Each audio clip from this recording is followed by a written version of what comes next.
Hello, c'est Marianne et aujourd'hui je vais vous donner des idées cadeaux pour un Noël écolo. Avant de commencer cette vidéo, je voulais faire une petite intro avec 3 grands points à bien garder en tête pour justement avoir une démarche écologique quand vous allez offrir des cadeaux à vos proches cette année ou les années suivantes. Le premier point, c'est qu'un cadeau, c'est pas forcément un objet physique ou quelque chose de matériel. Ça peut être une expérience, une sortie, un cours pour apprendre des choses, acquérir de nouvelles compétences ou alors découvrir une nouvelle forme d'art, mais ne vous inquiétez pas, je vais vous donner plein d'idées dans la suite de cette vidéo. La deuxième, c'est de ne pas offrir pour offrir, mais offrir quelque chose que la personne utilisera. Plutôt que se risquer à offrir quelque chose qui terminera sûrement dans un placard à prendre la poussière, ce serait un petit peu triste et dommage pour l'objet et le cadeau que vous allez offrir à la personne. Vaut mieux essayer de se renseigner au maximum de ce dont la personne a besoin, tout simplement, pour être sûr de lui offrir quelque chose d'utile. Donc gardez bien ça en tête au moment de vos achats, et puis je pense encore une fois que ma liste à venir pourra vous être utile. Et enfin, troisième point, c'est de demander à votre entourage de faire des listes au Père Noël comme on faisait quand on était petit. Moi je trouve que c'est quelque chose qu'il faudrait qu'on redémocratise une fois à l'âge adulte, parce que ça permet de savoir ce que la personne veut, ce dont elle a besoin, encore une fois. Donc on est sûr que si c'est quelque chose qui est sur sa liste, a priori c'est quelque chose qu'elle va utiliser. Moi ça fait maintenant 3 ans je crois que je fais des listes que je partage à tous mes proches, enfin mes 2 parties de la famille, ma famille et ma belle famille. Et je passe par un site qui est très pratique qui s'appelle mesenvies.fr qui permet de mettre en fait des idées cadeaux et les personnes elles peuvent rentrer leur mail et dire que ce cadeau c'est elles qui les offrent, donc du coup ça permet aussi d'éviter d'avoir des doublons de cadeaux. Je vous mets le lien en description si jamais ça vous intéresse. On va commencer par la première catégorie de cadeaux qui sont les cadeaux à commander. Pour cette catégorie, j'ai prévu plusieurs sous-catégories par pièce de la maison et on va commencer par la cuisine. Évidemment, je ne peux pas faire cette vidéo et omettre de parler de cette idée de cadeau qui est d'offrir des livres de recettes. Et qu'est-ce qui est encore plus écolo qu'un livre de recettes ? Et c'est un e-book de recettes. Et c'est l'occasion pour moi de vous parler du projet que je vous cache depuis quelques temps, où j'ai commencé un petit peu à teaser sur Instagram et un petit peu sur YouTube aussi, sur mes réseaux sociaux. Et donc j'ai eu la chance de participer à la rédaction d'un e-book de recettes entièrement végétales pour les fêtes de fin d'année. Donc c'est pas que des recettes de Noël, c'est vraiment des recettes de fin d'année, donc aussi pour le nouvel an. Il y a un petit peu de tout, il y a des boissons chaudes, il y a des boissons froides, il y a des plats, des entrées, des petits trucs apéros, des brioches, il y a vraiment une belle diversité de recettes, toutes plus créatives les unes que les autres, et je suis vraiment hyper fière d'avoir pu participer et donc proposer 2 recettes dans cet e-book. Pour ma part, j'ai partagé une recette de Wellington de fête et une recette de bubble tea au matcha avec petite chantilly, etc. Un délice. Donc c'est un e-book collectif avec 27 autres créateurs et créatrices de contenu sur internet qui proposent donc des recettes végétales. Et ça fait un total de 56 recettes, donc si jamais vous ne saviez pas quoi cuisiner pour les fêtes de fin d'année, je vous recommande vraiment cet e-book, franchement il est incroyable. Vous avez jusqu'au 10 décembre pour le commander, donc ne loupez pas le coche, et j'ai d'ailleurs un lien de parrainage qui me permet d'obtenir une rémunération si jamais vous passez bien par ce lien pour commander l'e-book, donc ne le loupez pas, il est dans les commentaires et ça me permettra d'avoir une petite rémunération sur ce travail accompli pour cet e-book. Voilà, pardon, c'était une parenthèse un petit peu longue, mais c'est un projet sur lequel j'ai bossé très dur et auquel je suis très contente de participer, donc il fallait évidemment que j'en parle dans cette vidéo. La deuxième idée que je vous propose maintenant, c'est une cuillère spatule. C'est un outil tellement pratique dans une cuisine. Souvent on a des marises, c'est vrai que c'est trop bien, c'est hyper pratique, etc. Mais là, ces cuillères spatules, c'est une révolution dans notre quotidien. C'est un truc que personne n'a, mais qui est vraiment trop pratique. Donc c'est sûr que si vous l'offrez à quelqu'un, il l'utilisera. Si c'est quelqu'un qui cuisine, il sera trop content. Et je l'ai mis dans la catégorie des cadeaux écolos parce que ça permet d'éviter de gâcher de la nourriture pour pouvoir bien récupérer tout dans les moindres recoins de toutes les poêles et casseroles. Ensuite, on passe à l'éponge lavable. Ça aussi, c'est un cadeau qui est quand même assez utile. Tout le monde a besoin d'éponges. Un peu dans la même catégorie, il y a aussi les essuie-tout réutilisables. C'est un petit peu moins connu que les éponges, mais c'est quand même assez pratique et ça permet de faire des économies de sopalin. Une autre idée que je trouve sympa, c'est un kit pour faire ses propres graines germées. Niveau apport nutritionnel, c'est vraiment génial. Et c'est assez ludique aussi le fait de faire pousser ses propres petites pousses à la maison. C'est pas très cher et ça se réutilise très longtemps. Et la personne vous remerciera parce qu'elle sera en excellente forme grâce à vous.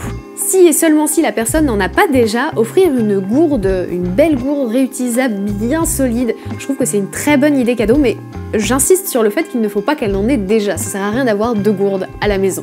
Et on termine dans la cuisine avec des idées de choses consommables pas trop chères et assez faciles à offrir. Ça va être par exemple du thé, du chocolat, du miel, du sirop d'érable, voilà, toutes les choses consommables globalement, en général, c'est pas trop risqué. On change de pièce et on passe maintenant dans le salon. La première idée, qui est quelque chose qu'on a découvert l'année dernière, c'est le plaid chauffant. En gros, si vous connaissez, ça reprend un petit peu le principe du kotatsu au Japon, qui est donc le fait d'avoir une table avec une résistance en dessous et un grand plaid qui va venir en fait garder la chaleur, et comme ça vous vous mettez en dessous et vous avez bien chaud sur la partie basse du corps. Et ben là c'est exactement la même chose, sauf que c'est un plaid que tu branches sur secteur et qui du coup chauffe. Il y a toute une résistance en fait à l'intérieur du plaid et c'est trop cool.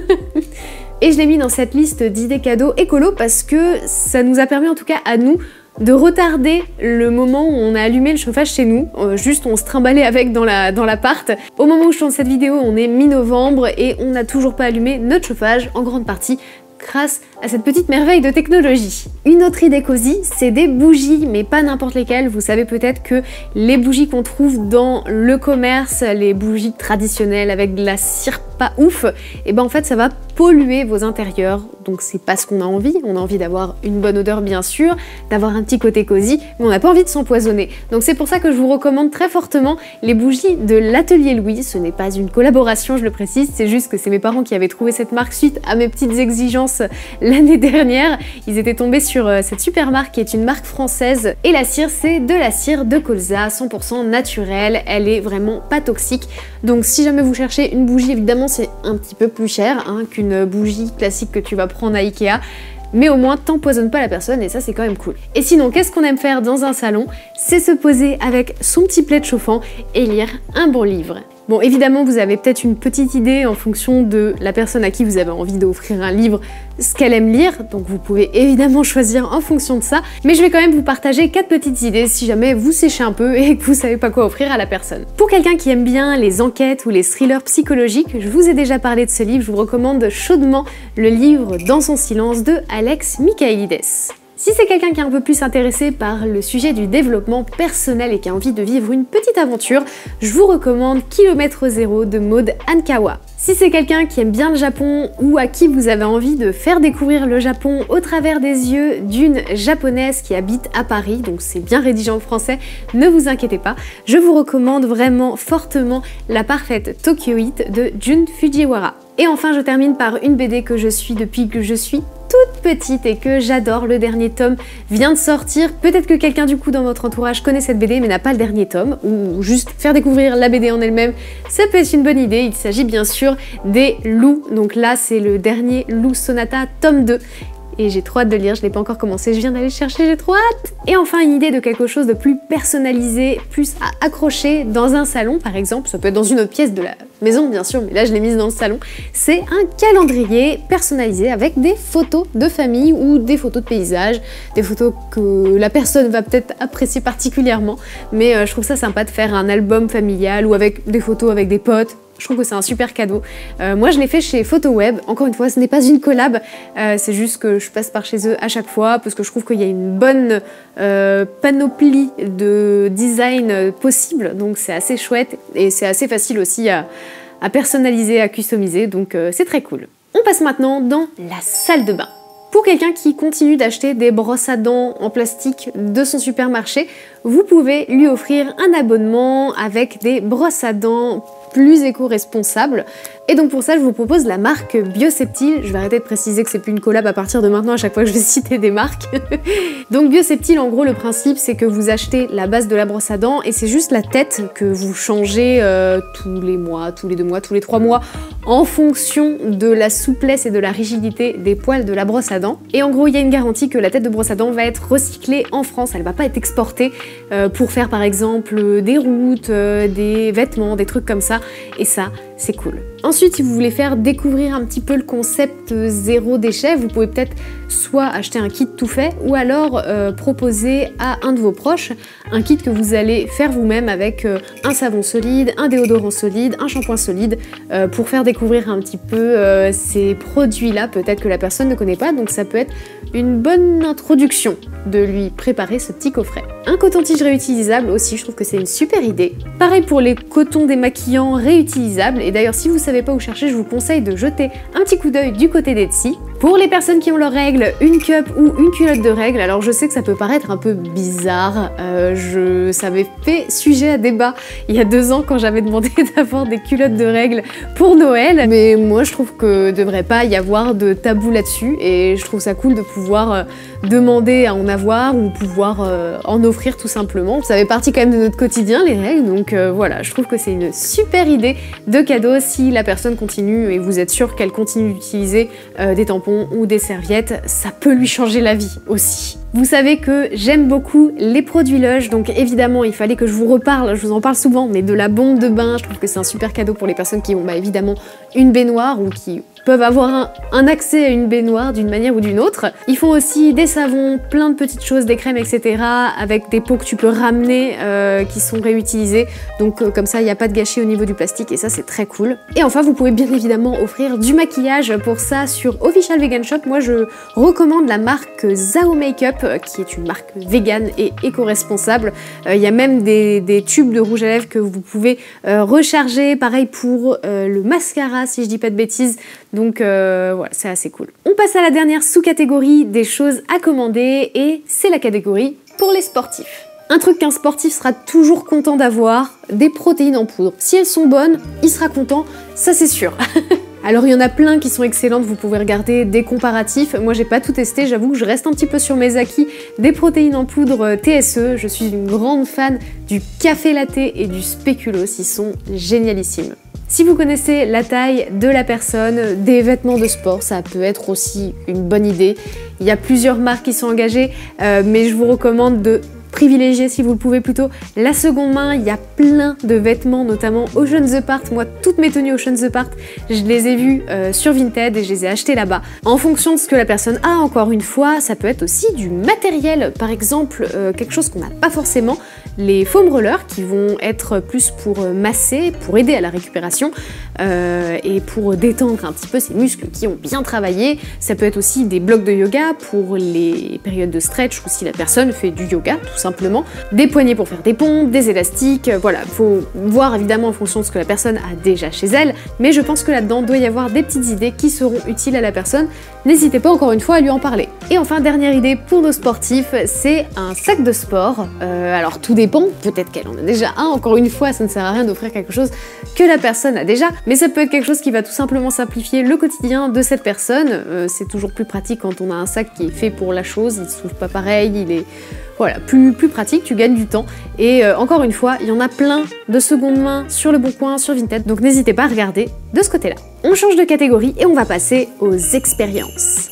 Donc pour les expériences, ça peut être par exemple une nuit dans un logement insolite, il y en a plein sur Airbnb, ça peut être un massage, une dégustation dans un restaurant, ça peut être également une dégustation de vin ou de bière avec visite de la brasserie, etc. Ça peut être aussi une activité sportive pour initier la personne à une nouvelle pratique, peut-être un cours de yoga, de danse. Voilà, il y a plein d'idées dans les expériences, il suffit de cibler peut-être un petit peu plus en fonction des goûts de la personne, mais c'est sûr que vous allez lui trouver quelque chose de hyper stylé. Pour ce qui est des cours, voici quelques petites idées. Ça peut être un cours de cuisine pour apprendre un type de cuisine particulier, cuisine du monde. Ça peut être cuisine végétarienne, cuisine végane, si vous voulez pousser un petit peu de ce côté-là. Ça peut être un cours de couture, un cours de tricot, de crochet, pour apprendre la saponification. Encore une fois, il y a plein d'idées sur internet, donc checkez ça. Pour des idées de sortie, ça peut être par exemple un concert, aller dans un musée, un cinéma, un opéra. Ça peut être même un billet que vous offrez à tous les deux, à la personne que vous offrez et pour vous. Et je trouve que c'est assez cool d'offrir un cadeau qu'on va pouvoir en plus partager avec la personne. Et enfin, je l'ai mis dans les expériences parce que c'est un petit peu compliqué de le mettre ailleurs, mais si vous n'avez dans tout ça aucune idée de ce que vous pouvez offrir à la personne, vous pouvez sûrement lui proposer de faire un don pour une association qui lui tient à cœur. Ça, on n'y pense pas forcément. Et c'est sûr qu'il y a une cause qui lui tient à cœur auquel vous pourrez faire donc un petit don en son nom. Et enfin, dernière catégorie de cette vidéo, les do-it-yourself. Première sous-catégorie, on va parler de nourriture parce que c'est assez facile d'offrir de la nourriture, vous êtes sûr que ça va être consommé derrière, donc c'est sûr que ce sera pas perdu, donc c'est un super cadeau écolo. Une première idée que je trouve géniale, c'est d'offrir des kits en jarre. Ça peut être une préparation pour faire de la pâtisserie, ça peut être une préparation pour faire du thé, du sirop, il y a plein d'idées possibles. C'est hyper accessible en fait parce qu'il vous suffit juste d'avoir un pot en verre et puis vous allez venir mettre dedans des ingrédients, faire une petite déco et hop, votre cadeau il est prêt. Si jamais vous savez pas quoi mettre dedans justement, ne vous inquiétez pas, I got you cover. J'ai préparé une petite vidéo pour le 17 décembre avec 5 idées de jarres en kit, en tout genre, pas forcément que des recettes qui se mangent, il va y avoir d'autres choses, vous allez voir, il n'y a pas que du sucré non plus. Donc voilà, 5 petites idées recettes qui arriveront dans 2 semaines du coup. De toute façon, en général, ce genre de choses, vaut mieux les faire plutôt peu de temps avant Noël, donc pas besoin de se presser à ce niveau-là. Assurez-vous juste d'avoir un bocal en verre et je m'occupe du reste pour la partie recette et après vous aurez tous les ingrédients pour faire votre propre petite jarre en kit. Un pot de confiture fait maison, c'est quelque chose qui fait aussi toujours plaisir. Un petit sachet avec dedans des petits snacks, quelque chose à manger que vous aurez fait maison, donc par exemple des mendiants, des financiers, des orangettes, des barres de céréales faites maison, il y a plein d'idées de choses que vous pouvez mettre dedans qui sont hyper accessibles et qui font un très chouette cadeau parce que vous l'avez fait vous-même. Et une dernière idée qui peut aussi s'offrir dans un pot en verre que vous recyclez d'un usage précédent, c'est le koso. C'est une technique en fait japonaise pour faire du sirop cru fermenté. Il y a plein de recettes en ligne, mais en gros, le principe est assez simple, c'est que vous allez superposer plusieurs couches de citron, gingembre, curcuma, puis vous allez mettre une couche de sucre et gingembre, citron, curcuma, sucre, gingembre, citron, curcuma, sucre. Et régulièrement, vous allez mélanger et au bout de quelques semaines, vous allez obtenir un sirop cru. Il est encore temps, si jamais vous y mettez maintenant ou dans les jours à suivre, votre sirop sera prêt pour offrir à la personne pour Noël, pas de souci. On passe maintenant à la sous-catégorie de cadeaux d'usage quotidien. Si jamais vous êtes familier avec la saponification, vous pouvez bien évidemment fabriquer votre propre savon, mais bon ça si vous savez faire du savon, je suis sûre que vous y avez déjà pensé, donc je ne vous donne peut-être aucune idée.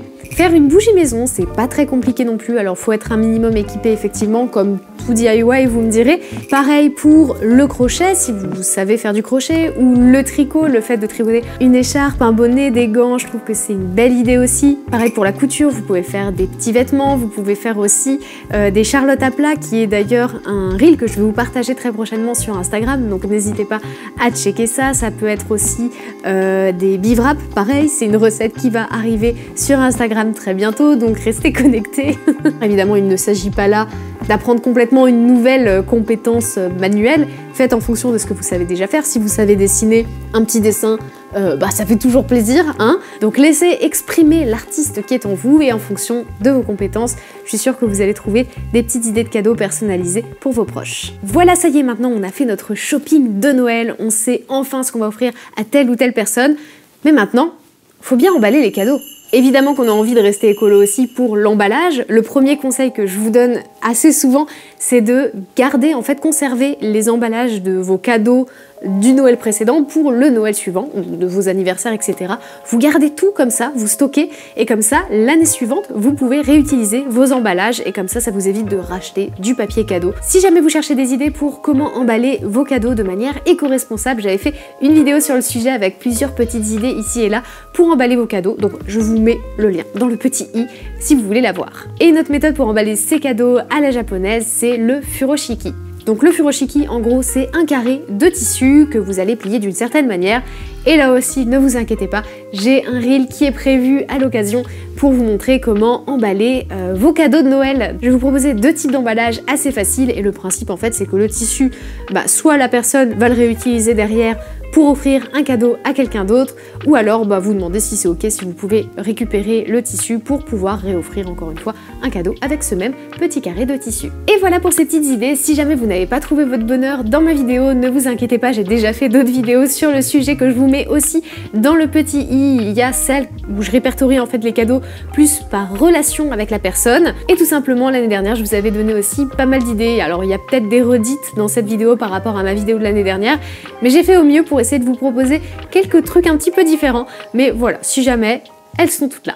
N'hésitez pas à me dire dans les commentaires quelle idée cadeau vous a le plus plu dans ce que je vous ai proposé aujourd'hui. Moi je vous fais plein de bisous et je vous dis à dans une semaine pour la prochaine vidéo.